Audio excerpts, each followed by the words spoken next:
வருங்கால அரசு அதிகாரிகளே, நான் தான் உங்கள் எஸ்பி வீரன். ஸோ டிஎன்பிஎஸ்சியில் 2025 வந்து பார்த்தீங்கன்னா நமக்கு ரொம்ப முக்கியமாக குரூப் 1, குரூப் 2 2A, குரூப் 4 போன்ற முக்கியமான எல்லா தேர்வுகளும் நடக்க இருக்கு. இந்த குரூப் 1 எக்ஸாமாக இருக்கட்டும், குரூப் 2 2A இருக்கட்டும், அது மாதிரி குரூப் 4 இருக்கட்டும். ஸோ மோஸ்ட்லி வந்து பார்த்தீங்கன்னா நிறைய பேர் இந்த group 2 2A and group 4 focus பண்ணுவீங்க. இதில் இந்த இந்தியன் ஹிஸ்ட்ரி அப்படின்ற ஒரு டாபிக் இருக்கு. இந்த இந்தியன் ஹிஸ்ட்ரி அப்படின்ற ஒரு டாபிக் வந்து பார்த்தீங்கன்னா எவ்வளோ படிச்சாலும் இங்கே மறக்கிற மாதிரி இருக்கு. ரெண்டாவது ரொம்ப அதிகமான கண்டென்ட் இருக்கு. கேட்கறது அப்படின்றது ஒரு 10 கேள்விகள் கேட்குறாங்க.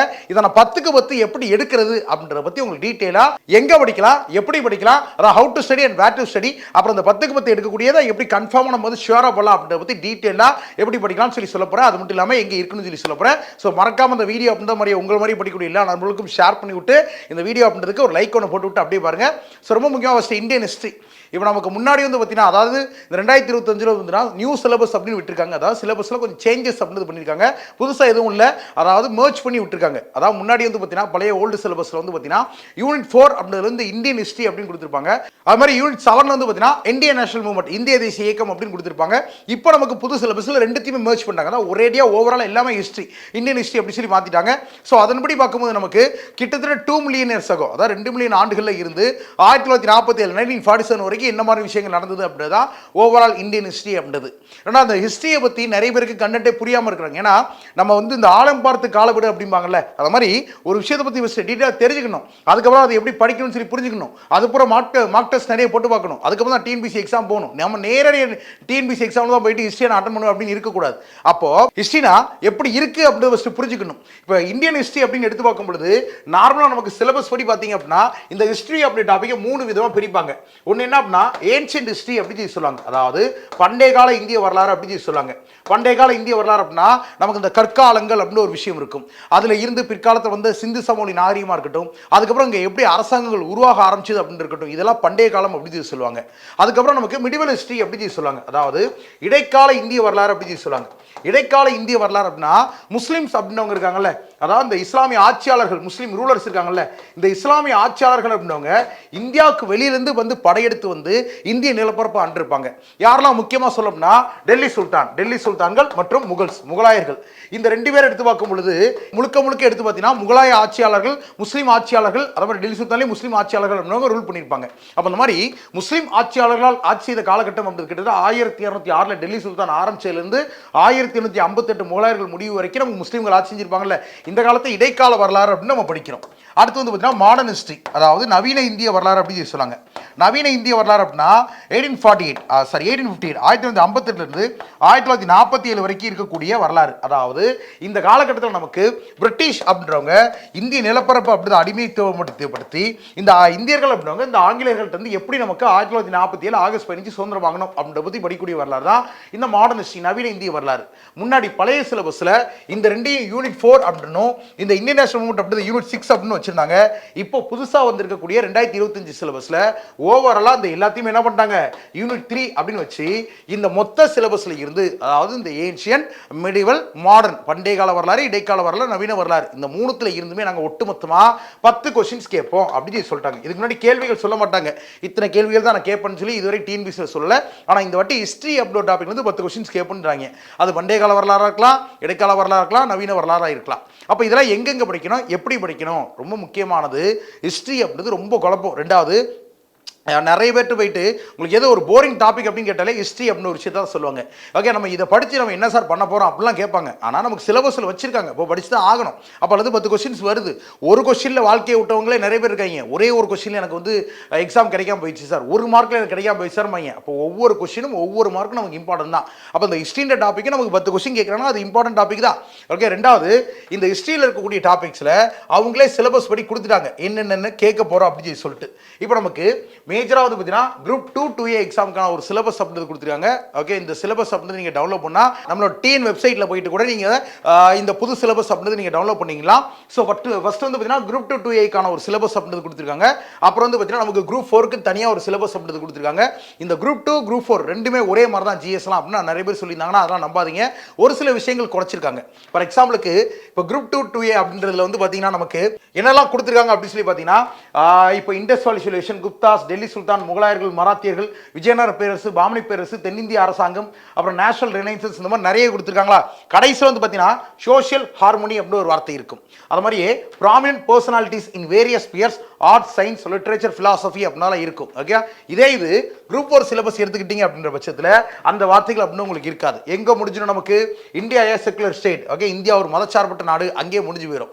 அப்போ இங்கே குரூப் 4க்கு கம்மியாக தான் இருக்குது. குரூப் 2 to 8 தான் வந்து கொஞ்சம் அதிகமான ஜிஎஸ் அப்படின்றது இருக்குது.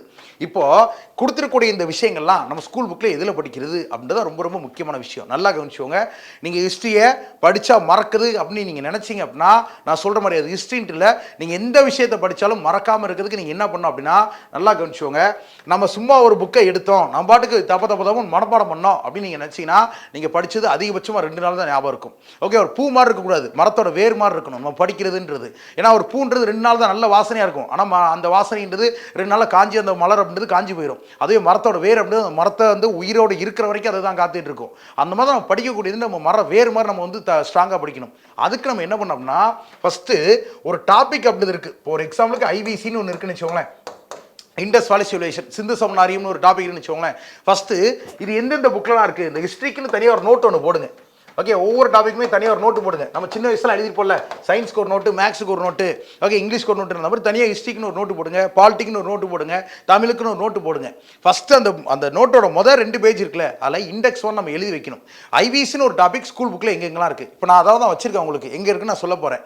அதில் என்ன பண்ணுங்க அப்படின்னா, இப்போ ஒரு எக்ஸாம்பிளுக்கு 11th புக்கில் இருக்குது, ஓகேவா, 9th புக்கில் இருக்குது, அப்புறம் 6th புக்கில் இருக்குது, அப்புறம் 11th எத்திக்ஸ் புக்கில் இருக்குது. இந்த மாதிரி 4 புத்தகங்களில் இந்த மாதிரி ஒரு டாபிக் இருக்குது, இண்டஸ் வேலி சிவிலைசேஷன் அப்படின்னு ஒரு டாபிக் அப்படின்றது கொடுக்கப்பட்டிருக்கு.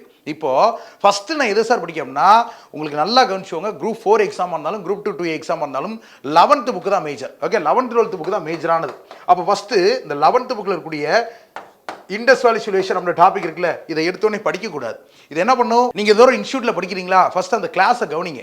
ஏன்னா கவனிக்கிறதா ரொம்ப முக்கியம். ஓகே, நம்ம புத்தர் சொல்வார்ல, ஒரு விஷயத்தை நீ பேசுகிறத விட கவனிக்கிறதா ரொம்ப முக்கியம்னு சொல்லி சொல்வார்ல. அப்போ ஃபஸ்ட்டு கவனிக்கணும். ஏன்னா கவனிக்கும் போது தான் நம்ம நிறைய விஷயங்கள் தெரிஞ்சுக்க ஆரம்பிப்போம். அப்போது ஃபஸ்ட்டு நீங்கள் ஒரு கிளாஸை லிசன் பண்ணணும். ஓகேவா, லிசன் பண்ணதுக்கப்புறம் நம்ம என்ன பண்ணோம் அப்படின்னா, ரொம்ப ரொம்ப முக்கியமானது இதுதான், இந்த 2வது ஸ்டேஜ் அப்படி தான், அதை ரீட் பண்ணணும். ஓகேவா, ரீடிங், வாசிப்புன்னு ஒரு விஷயம் இருக்குது. ஏன்னா இப்போ நான் ஒரு கிளாஸில் உட்காந்து ஒரு கிளாஸை கவனிச்சிருக்கேன், அந்த கிளாஸில் எனக்கு 100% சொல்லி கொடுத்தாங்கன்னு தெரியாது.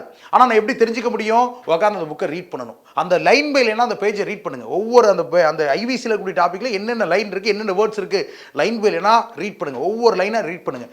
ரீட் பண்ணி முடிச்சதுக்கப்புறம் நீங்கள் என்ன பண்ணுங்கன்னா, நோட்ஸ் எடுக்கிறது ரொம்ப ரொம்ப முக்கியம். ஏன்னா நிறைய பேர் செய்யக்கூடிய தப்பு என்ன, ஒரு கிளாஸை கவனிக்க உட்காந்துருப்பாங்க, அந்த கிளாஸில் வந்து ஒரு சார் நடத்திட்டு போயிருப்பேன். என் கிளாஸ் எடுத்துன்னு வச்சுக்கோங்க, நிறைய பேர் நான் என் கிளாஸில் சொல்லுவேன், நோட்ஸ் எடுக்காதீங்க, கவனிச்சோன்னு சொல்லிட்டு நிறைய பேர் நோட்ஸ் எடுப்பாங்க. அப்படி எடுக்கக்கூடாது.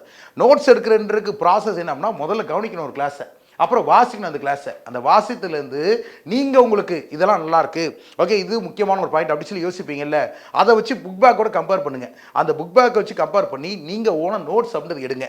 ஓகே, அந்த நோட்ஸ் தான், இந்த நோட்ஸ் தான் ரொம்ப முக்கியம். அதான் நீங்களாக எடுத்த ஓன் நோட்ஸ் இருக்குல்ல, அதான் ரொம்ப முக்கியம். இப்போ இந்த நோட்ஸ் அப்படின்றதையும் அப்புறம் ஒரு கண்டென்ட் அப்படின்றது நீங்கள் புக்கில் பார்த்துருப்பீங்களே, இதெல்லாம் படிக்க ஆரம்பிங்க. இதுக்கப்புறம் தான் நம்ம ஸ்டடின்றதே பண்ணணும். ஓகேவா, இப்போ நல்லா படிச்சிட்டிங்களா, என்ன பண்ணணும், ஒரு மார்க் டெஸ்ட் அப்படின்றது போடணும். ஓகேவா, ஒரு மார்க் டெஸ்ட் அப்படின்றது பத்துமா, இல்லை இன்னொரு மார்க் டெஸ்ட் அப்படின்றது போடணும். அப்போது இல்லை சார், எனக்கு இன்னொரு 2 டெஸ்ட்டு போட்டால் நல்லாயிருக்கும், பரவாயில்ல போடுங்க, தப்பே கிடையாது. அப்போது இந்த மார்க் டெஸ்ட்டுக்குலாம் நான் எங்கே சார் போகிறது அப்படின்னா, ஒன்றும் இல்லை, பழைய கொஸ்டின் பேப்பர் இருக்குல்ல, நமக்கு இது வரைக்கும் டிஎன்பிசி எக்ஸாமில் ஹிஸ்ட்ரியில் ஐபிசியை மாற்ற முடியாது, ஹிஸ்ட்ரியே மாற்ற முடியாது, ஆல்ரெடி நடந்து தான் நம்ம ஹிஸ்ட்ரி படிச்சிருக்கோம். அப்போது இந்த மாதிரி பழைய கொஸ்டினில் ஐவிசி டாப்பிக்கை பற்றி என்னென்ன கேட்டாங்க, இப்போ போன வருஷம் குரூப் 2 எக்ஸாமில் கூட கேட்டாங்க, ஒரு 4 பாயிண்ட் கொடுத்து எதெல்லாம் நமக்கு கரெக்டானதுன்னு சொல்லி கேட்டாங்க. அந்த மாதிரி பழைய கொஸ்டின் பேப்பரில் கூடிய கண்டென்ட்டை நீங்கள் ரிவைஸ் பண்ணி பாருங்கள். அப்போ ஒரு டாப்பிக்கை நீங்கள் கவனிச்சிருப்பீங்க, ரீட் பண்ணியிருப்பீங்க, நீங்களே நோட்ஸ் எடுத்துருக்கீங்க, அதுக்கப்புறம் அதை படிச்சிருக்கீங்க, அதை வச்சு டெஸ்ட் அப்படி போட்டு பார்த்துறீங்க. இது மறக்குமா, மறக்கவே மறக்காது. இந்த மாதிரி ஒவ்வொரு டாப்பிக்கும் பயன்படுத்துங்க. சார் இந்த மாதிரி டாபிக் நான் வந்து படிக்கணும்னா ரொம்ப டைம் ஆகுமே, தயவு செஞ்சு டைம் எடுத்து படிங்க, அவசரமாக படிக்கக்கூடாது. ஏன்னா அந்த 1-2 பேர் என்ன பண்ணுவாங்க, ஓகே இன்னும் 3 மாதத்தில் எக்ஸாம் இருக்குன்னு அவசரமாக படிப்பாங்க. அந்த 3 மாதத்தில் அவன் படித்ததெல்லாம் கொஞ்சம் ஞாபகம் இருக்கும், ஆனால் எக்ஸாமில் முழுக்க ஞாபகம் இருக்காது. அவன் எக்ஸாமில் வந்து சரியாக பண்ணாமல் போயிடுவான். அடுத்து டக்குன்னு ஒரு எக்ஸாம் போடுவாங்க, இன்னொரு 2 மாதத்தில் ஒரு எக்ஸாம் போடுவாங்க. அப்புறம் என்ன பண்ணுவான், ஃபஸ்ட்லேருந்து படிச்சுட்டு இருப்பாங்க. ஏன்னா அந்த மொதல் 3 மாதம் ஸ்ட்ராங்காக படிக்கல. அப்போது நான் சொன்னல, வேறு மாதிரி நம்ம படிக்கணும்னு சொல்லி சொல்லிட்டு அந்த மாதிரி ஸ்ட்ராங்காக படிக்கணும்ட்டப்போ நம்ம ஸ்ட்ராங்காக படிக்கணும்னா ஒரு கண்டென்ட் இன்னைக்கு நீங்கள் படிக்கிறீங்கன்னா 10 வருஷம் கழிச்சு கேட்டாலும் அது ஞாபகம் இருக்கணும். அந்த மாதிரி நம்ம படிக்கிறதா ஸ்ட்ராங்காக படிக்கிறதுன்றது. அப்போ நம்ம தெளிவாக படிக்கிறதுக்கும் படிக்கிறதுக்கும் தெளிவாக படிக்கிற வித்தியாசம் இருக்குது. படிக்கிற எல்லாரும் பாஸ் ஆக மாட்டாங்க, தெளிவாக படிக்கிறவங்க தான் பாஸ் ஆவாங்க. ஸோ நம்ம தெளிவாக படிக்க கற்றுப்போம். அதுக்கு இந்த ப்ராசஸ் ரொம்ப ரொம்ப முக்கியம். இதை மாதிரி ஒவ்வொரு டாப்பிக்கும் சிலபஸில் கூடிய பண்ணுங்க. தமிழில் இருந்து நீங்கள் இங்கிலீஷ் படித்தா சரி தான், இல்லை ஜிஎஸ்ஸை படித்தா சரி தான், இல்லை ஆப்டியூடில் நீங்கள் மேக்ஸ் படித்தா சரி தான். இந்த மாதிரி ஒவ்வொன்றுத்துக்கும் தனியாக ஒரு நோட்டு போட்டு ஒவ்வொரு கண்டென்ட்டையும் தனித்தனியாக எடுங்க. ஃபஸ்ட்டு அதுக்குன்னு ஒரு ஷெடியூல் ஒன்று போடுங்க. ஹிஸ்ட்ரியா இன்னைக்கு ஒரு 3 மணி நேரம், இந்த 3 மணி தாராளமாக போதும். ஹிஸ்ட்ரியில் ஐபிசி டாபிக் படிக்க 3 மணி நேரம் போகும். இது குப்தர்கள்லாம் படிக்கணும் அப்படின்னா, குரூப் 4லாம் படிக்கணும்னா ஒரு 1 மணி நேரம் போதும், தாராளமாக போதும். ஓகே, ஒவ்வொரு மன்னர்கள் என்ன பண்ணாங்க, அவங்களோட புத்தகங்கள் என்ன, இது மட்டும் படித்தாலே போதும். அதுலேருந்து ஒரு கொஸ்டின் அப்படி கேட்டுருவாங்க. ஸோ இந்த மாதிரி ஒரு டாபிக் அப்படின்றது எங்கெங்கே இருக்குன்னு சொல்லி கவனிச்சுட்டு இதை படிக்கிறதுக்கு எவ்வளோ நேரம் ஆகும்னு நீங்களே ஒரு டைம் போட்டு அந்த டைமுக்கு ஏதாவது படிக்க ஆரம்பிங்க. ஏன்னா இந்த வருஷம் குரூப் 4 குரூப் 2கே இன்னும் நமக்கு ஒரு பெரிய டேஸ் அப்படின்றது நம்மகிட்ட இருக்குது. ஆனால் அதை நம்ம வந்து கரெக்டாக பயன்படுத்துகிறோமா, பிரோஜனமாக பயன்படுத்துகிறோமா? இப்போ 1-2 பேர்லாம் இருப்பாங்க, நோட்டிஃபிகேஷன் வந்தால் தான் நான் படிக்க ஆரம்பிப்பேன்ட்டு 1-2 பேராக இருப்பாங்க. அப்படிலாம் இருந்தால் ரொம்ப கஷ்டம். ஒவ்வொரு நிமிஷமும் வாழ்க்கையில் ஒவ்வொரு நாளும் முக்கியன்ற மாதிரி நம்ம வந்து படிக்க ஆரம்பிக்கணும். நாளைக்கு போகக்கூடிய ஒரு எக்ஸாம் அப்படின்றதுக்கு இன்னைக்கு நான் உட்காந்து ஹார்ட் ஒர்க் பண்ண அப்படின்னா மட்டும்தான் நாளைக்கு நான் எழுத போகிற எக்ஸாம் அப்படின்றத கிளியர் பண்ணி நாளை கழிச்சு நான் ஆஃபீஸராக முடியும். அதை நம்பிக்கையோடு வச்சுக்கோங்க. அது மூலம் மனசு வச்சுக்கோங்க. அது ரொம்ப முக்கியம். ஸோ அப்படி இருக்கும்போது இந்த ஹிஸ்ட்ரி அப்படின்ற டாபிக் பெரிய டாப்பிக்காக இருந்தாலும் இதை தாராளமாக நீங்கள் நினச்சிங்க அப்படின்னா அரௌண்ட் ஒரு 15 டேஸில் நீங்கள் முடிக்கலாம். ஸோ அதோட வேர் டு ஸ்டடி அப்படின்றது எங்கே இருக்குது அப்படின்னு நான் சொல்லிடுறேன். ஃபஸ்ட்டு இப்போ இண்டஸ் வேலி அப்படின்ற சிவிலைசேஷன் அப்படின்ற ஒரு டாப்பிக்கு நீங்கள் மேஜராக படிக்க வேண்டியது எந்தெந்த புக் அப்படின்னா, first 9th book. Okay, 9th புக்கில் ஏன்ஷியன்ட் சிவிலைசேஷன் அப்படின்னு ஒரு டாபிக் ஒன்று இருக்கும். அது மாதிரி 11th புக்கு, 11th வால்யூம் 1ல் வந்து பார்த்தீங்கன்னா early India from the beginning to the Indus civilisation அப்படின்னு ஒரு டாபிக் இருக்குது. இந்த 2 டாபிக் நீங்கள் படித்தாலே இண்டஸ் வேலி சிவிலைசேஷனில் எத்தனை கொஸ்டின் கேட்டாலும் நீங்கள் தைரியமாக நீங்கள் போட்டலாம். மேஜராக 11th புக்கு தான். ஓகே, 11th புக்கை முதல்ல படிச்சுட்டு நீங்கள் அதுக்கப்புறம் 10th 9th 8th 7th 6th எல்லாம் படிங்க. நீங்கள் ஓவராலாக முடிச்ச மாதிரி தான் இருக்கும். அந்த அளவுக்கு 11th நிறைய கண்டென்ட் அப்படி கொடுத்துருக்காங்க. ஓகேவா? ஸோ ஃபஸ்ட்டு வந்து 9th புக்கில் வந்து பார்த்தீங்கன்னா யூனிட் 2, அது மாதிரி 11th புக்கில் வந்து பார்த்தீங்கன்னா யூனிட் 1, இந்த 2 டாப்பிக்கும் ஃபஸ்ட்டு படிக்க பாருங்கள். அப்படி முடிச்சிட்டிங்க அப்படின்னா நீங்கள் அடுத்து 6th புக்கு வாங்க. 6th புக்கில் யூனிட் 3 வந்து பார்த்தீங்கன்னா 6ஆம் கிளாஸ் புக்கில் யூனிட் 3 வந்து பார்த்தீங்கன்னா இண்டஸ் சிவிலைசேஷனே ஒரு டாபிக் இருக்குது. அது நீங்கள் லைட்டாக ரீட் பண்ணால் போதும். நீங்கள் இந்த 11th புக்கை ரீட் பண்ணி நோட்ஸ் எடுத்தாலே இந்த புக்கை வாசிக்கும் போது இதெல்லாம் தான் நம்ம அங்கேயே வாசிட்டோமே அந்த மாதிரி தான் இருக்கும். ஏன்னா இங்கே இருக்கக்கூடிய எல்லாத்தையும் ஒரே செக்ரிகேட் பண்ணி மொத்தமாக 11th புக்கில் கொடுத்துருப்பாங்க, இன்னும் எக்ஸ்ட்ராவாக கொடுத்துருப்பாங்க. ஸோ அதனால் 11th புக் ரொம்ப ரொம்ப முக்கியம். அது கொஸ்டின் வரக்கூடிய புக்கும் 11th புக்கு தான் அதிகமாக கேட்கக்கூடியதும். ஸோ இண்டஸ் வேலி சிவிலைசேஷன். அடுத்து வந்து பார்த்தீங்கன்னா நமக்கு ரொம்ப முக்கியமாக குப்தர்கள், 2வது டாபிக் அப்படின்றது குப்தர்கள். இந்த குப்தர்கள் அப்படின்றதுக்கு 11th புக்கில் வந்து பார்த்தீங்கன்னா யூனிட் 7ல் தி குப்தாஸ் அப்படின்னு ஒரு டாபிக் இருக்கும். இதுக்கு முன்னாடி ஒரு topic emergency of the state and எம்பையர்னு ஒரு டாபிக் யூனிட் 4ல் இருக்குது. நீங்கள் அதை வேணா வாசி வச்சுக்கலாம். அதாவது ஹிஸ்ட்ரியை நான் டீட்டெயிலாக ஃபுல்லாக தெரிஞ்சுக்கணும் அப்படின்னா நீங்கள் அதை வாசிக்கோங்க. அதாவது இந்த இண்டஸ் வேலி சிவிலைசேஷன் அப்படின்றது முடியுது. இதுக்கப்புறம் நமக்கு வேதகாலம் வருது, அதுக்கப்புறம் மகா ஜனபதங்கள் வருது, அதுக்கப்புறம் நமக்கு மகா ஜனபதங்கள்லேருந்து எந்தெந்த பேரரசுகள் உருவாச்சு, அதில் எந்த பேரரசுகள் எப்படி முடிவுக்கு வந்து குப்தர்கள் உருவாச்சு அப்படின்ற வரலாறு கொடுத்துருப்பாங்க. அது நமக்கு சிலபஸில் கிடையாது. நீங்கள் தெரியணும் அப்படின்னா அந்த யூனிட் 4 வாசிக்கலாம். அப்படி இல்லாட்டி டேரெக்டாக நீங்கள் யூனிட் 7ல் குப்தர்கள் அப்படி ஒரு டாபிக் இருக்கும், அதை நீங்கள் வாசிட்டு போய்கிட்டே இருக்கலாம். வேறு எதுவுமே அவசியம் கிடையாது. தாராளமாக அந்த ஒரு சாப்டர் போதும். குப்தர்கள்லேருந்து எந்த கொஸ்டின் கேட்டாலும் நம்ம போடுற மாதிரி தான். அடுத்தது டெல்லி சுல்தான்கள். டெல்லி சுல்தான்களுக்கு 7th டேர்ம் 1ல் வந்து பார்த்தீங்கன்னா நமக்கு சோர்சஸ் ஆஃப் மிடிவல் இந்தியா அப்படின்னு ஒரு டாபிக் இருக்கும். அது மாதிரி யூனிட் 4ல் இந்த டெல்லி சுல்தானேட் அப்படின்னு ஒரு டாபிக் இருக்கும்.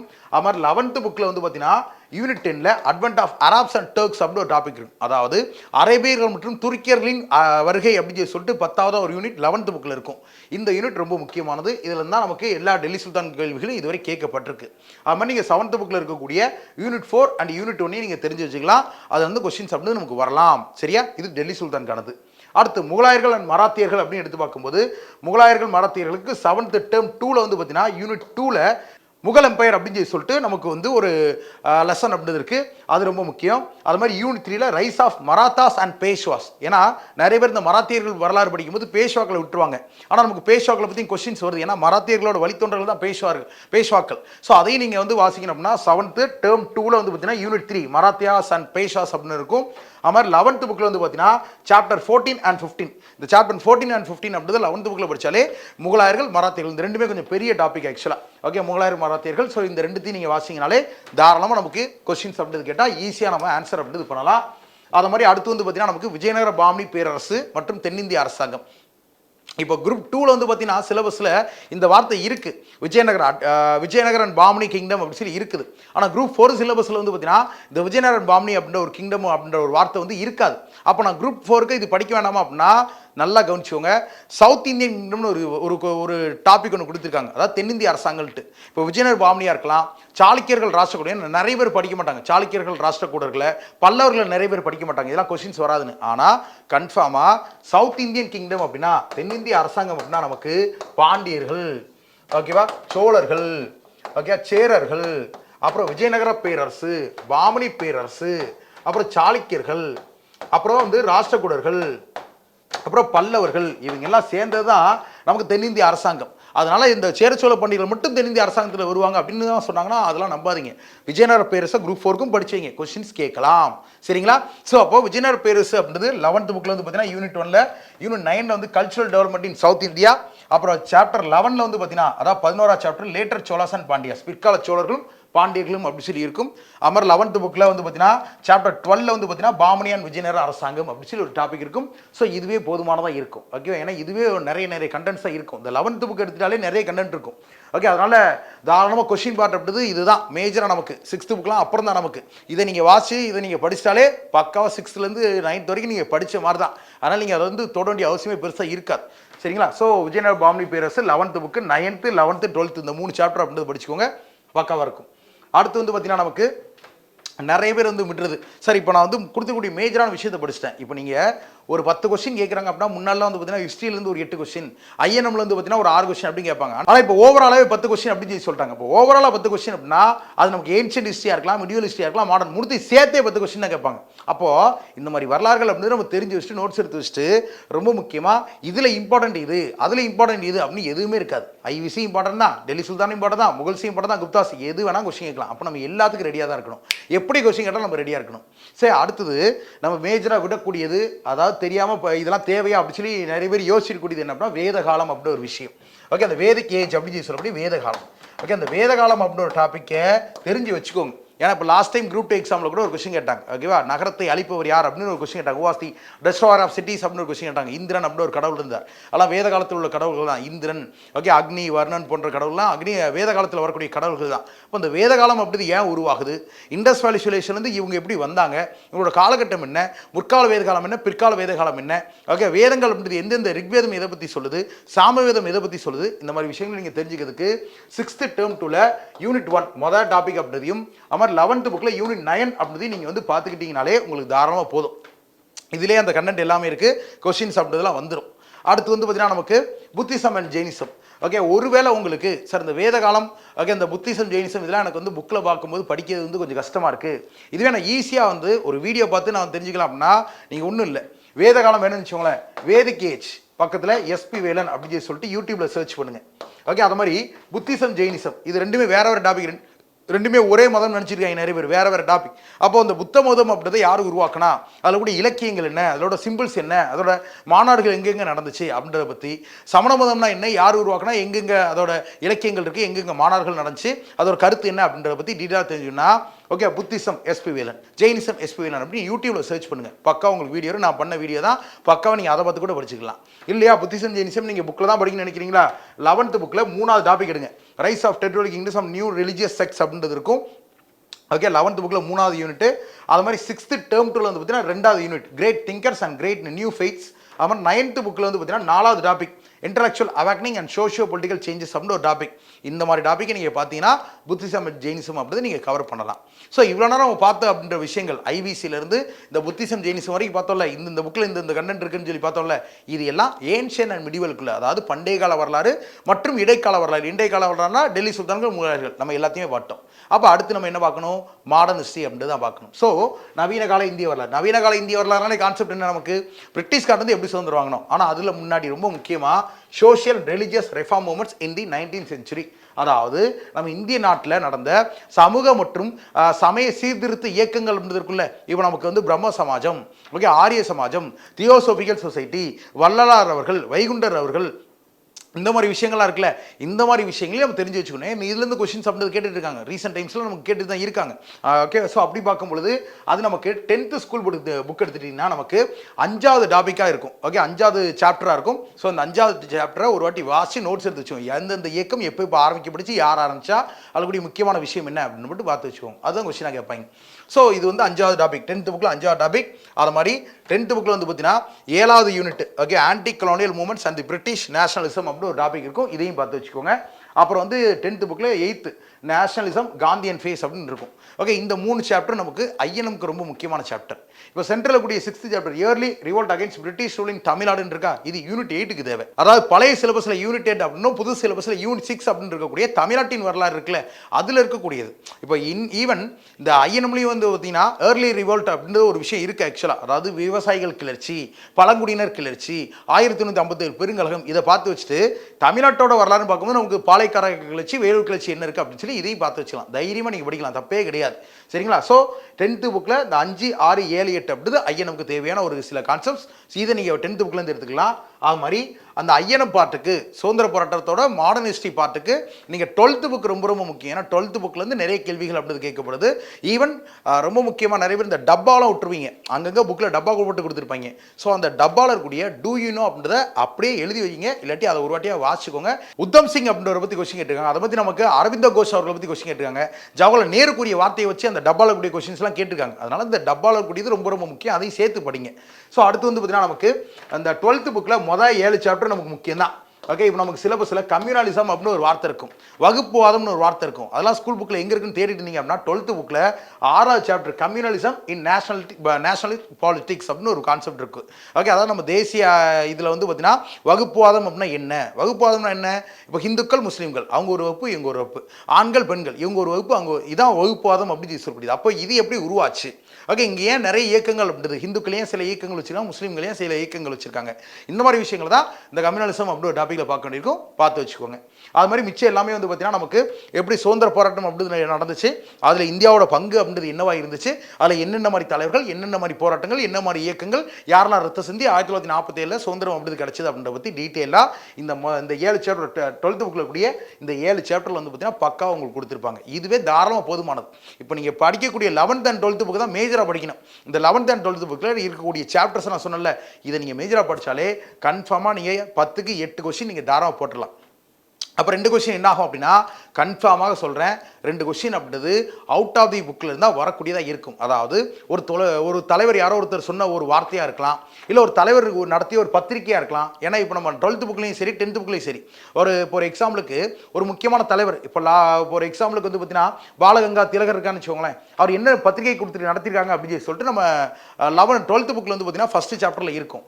அதுவே இப்போ நீங்கள் டக்குன்னு மௌலானா அபுல் கலாம் ஆசாத் நடத்திய பத்திரிகை என்னன்னு சொல்லி கேட்டால் அது புக்கில் இருக்காது. அப்போது இந்த மாதிரி ஒவ்வொரு தலைவர்களை பற்றி படிக்கணும். ஏன்னா நமக்கு சிலபஸில் டீட்டெயிலாக கொடுத்துருப்பாங்க, தலைவர்களை பேரை கொடுத்துருப்பாங்க, எமர்ஜென்சி ஆஃப் லீடர்ஸ் அப்படின்னு சொல்லி கொடுத்து நமக்கு விஓசி, ஓகே, பகத்சிங், அம்பேத்கர், ஜவஹர்லால் நேரு, மகாத்மா காந்தியார், காமராஜர், நேதாஜி சுபாஷ் சந்திர போஸ், முத்துலட்சுமி அம்மையார் சிலபஸில் பாருங்க இருக்கும். அப்போது இந்த மாதிரி ஒவ்வொரு தலைவர்களையும் நீங்கள் தனித்தனியாக படித்து தான் ஆகணும். இந்த ஒவ்வொரு தலைவர்களுக்கும் நம்ம தனித்தனியாக யூடியூப்பில் இம்பார்ட்டன்ட் லீடர்ஸ் எஸ்பி வேலன் அப்படின்னு வீடியோ போட்டிருக்கோம். ஓகேவா, இம்பார்ட்டன்ட் லீடர்ஸ் எஸ்பி வேலன் அப்படின்னு சொல்லி போட்டிருப்போம். இப்போ ஒரு எக்ஸாம்பிளுக்கு நீங்கள் அம்பேத்கர் அவர்களை பற்றி இப்போ ரீசெண்டாக நமக்கு குரூப் 2 எக்ஸாமில் கொஸ்டின் கேட்டாங்க. இவர் எழுதிய problem of rupee and it solution அப்படின்னு ஒரு புக்கு கேட்டாங்க. அது மாதிரி பகத்சிங்கை பற்றி ஒரு கொஸ்டின் கேட்டாங்க. ஸோ இந்த மாதிரி பகத்சிங் எழுதிய ஒரு புத்தகத்தை பற்றி கொஸ்டின் கேட்டாங்க. இதை பற்றி ஸ்கூல் புக்கில் பெருசாக நமக்கு ஹிஸ்ட்ரி புக்கில் இருக்காது, எக்கனாமிக் புக்ஸில் கூட இருக்கும், இல்லை பகத்சிங்கை பற்றி ஹிஸ்ட்ரி புக்கில் இருக்கும். ஆனால் இதெல்லாம் நம்ம தேடி படிக்க வேண்டியிருக்கும். அப்போ இந்த தலைவர்களை பற்றி நீங்கள் டீட்டெயிலாக தெளிவாக தனித்தனியாக படிக்கிறதுக்கு, ஒவ்வொரு தலைவர்களை பற்றியும் படிக்கிறதுக்கு, ஒவ்வொரு தலைவர்களுக்கும் இந்திய சுதந்திரத்துக்காக போராடிய ஒவ்வொரு சுரேந்திரநாத் பானர்ஜிலேருந்து பாலகங்கா திலகர்லேருந்து லாலா லஜபதிலேருந்து எல்லா தலைவரும் நம்ம வீடியோ போட்டிருக்கோம். இதை நீங்கள் பார்க்கணும் அப்படின்னு நினச்சிங்கன்னா எந்த தலைவரை பற்றி நீங்கள் படிக்க போறீங்களோ, ஒரு எக்ஸாம்பிள் நீங்கள் அன்னி பெசன்ட் அம்மையார் அவர்களை பற்றி படிக்க போறீங்க, ரிப்பீட்டடாக அவங்க கொஸ்டினில் கேட்பாங்க, அன்னி பெசன்ட் எஸ்பி வேலன் யூடியூப்ல சர்ச் பண்ணுங்க. இந்த மாதிரி ஒவ்வொரு தலைவர்களுக்கும் நம்ம யூடியூப்ல வீடியோ அப்படின்றது இருக்கு. ஸோ இது மட்டும் இல்லாமல் சார் நான் இண்டஸ் வேலி சொல்யூஷன் படிச்சிருக்கேன், நான் ரிவைஸ் பண்ணோம், ஒன்றும் இல்லை, இண்டஸ் வேலி சொல்யூஷன் எஸ்பி வேலன் யூடியூப்ல போடுங்க. அது மாதிரி குப்தர்கள் எஸ்பி வேலன். நீங்கள் ஹிஸ்ட்ரியில் எந்த டாப்பிக்கானாலும் நீங்கள் எடுத்து படிக்கணும் அப்படின்னாலும், யூடியூப்ல நீங்கள் ரிவிஷன் பண்ணணும் அப்படின்னாலும், அதுக்கு எல்லாத்துக்குமே என்னோட யூடியூப் வீடியோ அப்படின்றது இருக்கு. ஸோ நீங்கள் படித்து முடிச்சு நோட்ஸ் எடுத்து முடிச்சு அதை ரீட் பண்ணி முடிச்சு மார்க் டெஸ்ட் போட்டு முடிச்சு ஏதாவது டவுட்ஸ் இருக்கா நீங்கள் இல்லாட்டி நான் பார்த்து தெரிஞ்சுக்கலாம், புத்திசமோ ஜெயினிசமோ இல்லை இந்த மாதிரி தலைவர்களே ஒரு நாளைக்கு ஒரு தலைவர் அப்படின்னு தெரிஞ்சுக்கணும் அப்படின்னு சொல்லிட்டு ஒரு நாளைக்கு ஒரு தலைவரை படித்தா கூட நம்ம ஈஸியாக படித்து முடிச்சிடலாம். இந்த மாதிரி விஷயங்களுக்கு நம்ம வெரண்டரிஸ் டிஎன்பிசியில் இருக்கக்கூடிய யூடியூப் சேனலில் இருக்கக்கூடிய நம்ம தலைவர்களை பற்றி ஹிஸ்ட்ரியை பற்றி இருக்கக்கூடிய ஓவரால் வீடியோஸ் அப்படின்றது இருக்குது. இதை நீங்கள் யூஸ் பண்ணிக்கலாம். ஸோ இப்போ நான் உங்களுக்கு சொல்லிக்கக்கூடியது அப்படின்றது சும்மா எடுத்தோம் ஒரு ஹிஸ்ட்ரியை ஒரு 5 நாள் உட்காந்து படித்தோம், டக்குன்னு அதை மூடி வச்சோம், அடுத்து வரக்கூடிய 10 கொஸ்டினில் 2 கொஸ்டின் கரெக்டாக போட்டோம், சந்தோஷம் வெளியே வந்தோம் அப்படின்றது கிடையாது. நான் சொல்லக்கூடியது முழுக்க முழுக்க 10க்கு வாங்குறதுன்றதுக்கு என்ன ஐடியா, அவ்வளோதான். ஏன்னா ஒரு கொஸ்டினை கூட விடக்கூடாது. ஒரு கொஸ்டின்றது வாழ்க்கையோட தலையெழுத்து அப்படின்றது மாற்றக்கூடியது இருக்கும். ஸோ ஒவ்வொரு கொஸ்டினுமே முக்கியம் தான். அப்போ இந்த ஹிஸ்ட்ரியில் 10 கொஸ்டின் அப்படின்றத 10 கரெக்டாக போட்டால் தான் நம்மளோட ஹிஸ்ட்ரியை நாளைக்கு மாறக்கூடியதாக இருக்கும். அதனால் இந்த ஹிஸ்ட்ரி அப்படின்றது ரொம்ப முக்கியமான டாபிக் அப்படின்றத முடிஞ்ச அளவுக்கு ஒரு ஷெடியூல் ஒன்று போடுங்க. ஓகே, ஒரு நாளைக்கு நான் இவ்வளோ படிக்க போகிறேன், ஒரு நாளைக்கு இவ்வளோ படிக்க போகிறேன் சொல்லி ஷெடியூல் போட்டு இருக்கக்கூடிய டைம் பீரியட்ன்றதை யூஸ் பண்ணுங்கள். இந்த மாதிரி எல்லா டாப்பிக்கும் ஷெடியூல் போட்டு படிக்க ஆரம்பிங்க. முக்கியமாக சொன்ன மாதிரி ஒரு விஷயத்தை ஒரு கிளாஸு கவனித்து அதுலேருந்து வாசிப்பு அப்படின்ற ஒரு விஷயம் ரீடிங் அப்படின்றது பண்ணி அதுலேருந்து நோட்ஸ் அப்படின்றது எடுத்து அதை படிக்க ஆரம்பிச்சு அதுக்கப்புறம் அது மார்க் டெஸ்ட் போட ஆரம்பிச்சு அதுக்கப்புறம் டிஎன்பிசி எக்ஸாம் போங்க. ஸோ மார்க் டெஸ்ட் ரொம்ப ரொம்ப முக்கியமானது. நீங்கள் படித்த எல்லாத்தையும் நம்ம கரெக்டாக படிச்சிருக்கோமான்னு சொல்லி தெரிய வைக்கிறது மார்க் டெஸ்ட் தான். நிறைய போட்டு பாருங்கள், பழைய கொஸ்டின் நிறைய சூஸ் பண்ணி பாருங்கள், உங்கள் ஃப்ரெண்ட்ஸோடு நிறைய டிஸ்கஷன் பண்ணுங்கள். ஏன்னா இப்போ நான் ஒரு இண்டஸ்ட்ரியலைசேஷன் நான் நல்லா படிச்சிருப்பேன்னு வச்சுக்கோங்களேன், என் கூட உட்காந்து நீங்கள் டிஸ்கஸ் அப்படின்றது பண்ணும்பொழுது நான் ஏதோ புதுசாக ஒரு விஷயம் சொல்லலாம், நீங்கள் புதுசாக ஒரு விஷயம் அப்படின்னு சொல்லலாம். அப்போ உங்கள் ஒரு நாலேஜ் ட்ரான்ஸ்ஃபர் அப்படின்றது கிடைக்குது. இந்த மாதிரி விஷயங்கள் மூலியமாக தான் ஒவ்வொருத்தரும் நாலேஜபிள் பர்சன் ஆகிறாங்க. அந்த நாலேஜபிள் பர்சன் தான் எக்ஸாம் கிளியர் பண்ணி ஒரு அரசு அதிகாரியாக மாறுறாங்க. ஸோ அதை மாதிரியே நாளைக்கு நீங்களும் ஒரு அரசு அதிகாரி ஆகணும்னு சொல்லிட்டு நான் உங்களுக்கு வாழ்த்துக்கள் அப்படின்னு சொல்லிக்கிறேன். இதை மாதிரி இன்னொரு நல்ல வீடியோ நான் உங்களுக்கு சந்திக்கிறேன். அது வரைக்கும் எல்லாரும் தேங்க்யூ அண்ட் பபாய். நான் தான் உங்கள் எஸ்பி வேலன். தேங்க்யூ.